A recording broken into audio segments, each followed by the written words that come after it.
رسول پاک کی ذات آپ مزکی ہیں، تزکیہ کرتے ہیں، پاک کرتے ہیں۔ کائنات کے اندر اگر تزکیہ کرنے کی صلاحیت کسی کے اندر ہے تو وہ مصطفیٰ کی ذات کے اندر ہے۔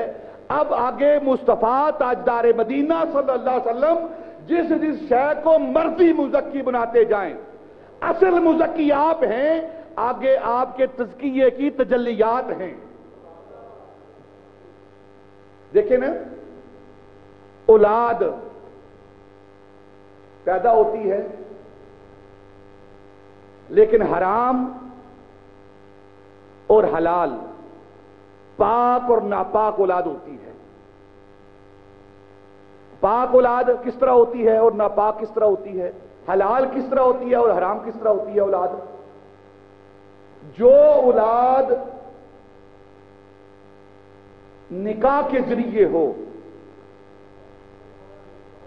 جو اولاد نکاح کے ذریعے ہو وہ پاک اور حلال ہوتی ہے، اور جو اولاد زنا کے ذریعے ہو وہ ناپاک اور حرام ہوتی ہے۔ حالانکہ عمل ایک ہے،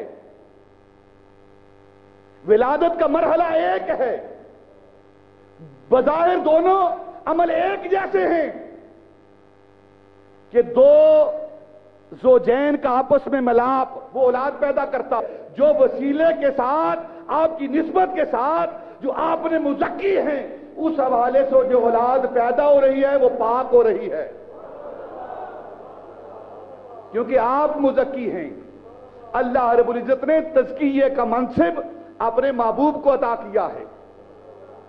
اب لوگ کہتے ہیں جی پاک صرف اللہ کی ذات، اس کے علاوہ کوئی پاک نہیں۔ اس کائنات کے اندر ساری کائنات کو پاک کرنے والی ذات وہ نبی پاک کی ذات ہے۔ اللہ نے یہ منصب اپنے محبوب کو عطا کیا ہے، اپنے رسول کو عطا کیا ہے کہ محبوب میں تزکیے کا خالق ہوں، تزکیے کا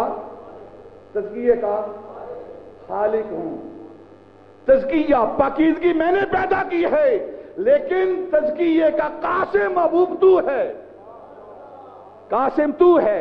جس کو بھی تزکیہ دے گا، پاکیزگی دے گا محبوب، وہ تو دے گا۔ خالق میں ہوں اور قاسم تو ہے۔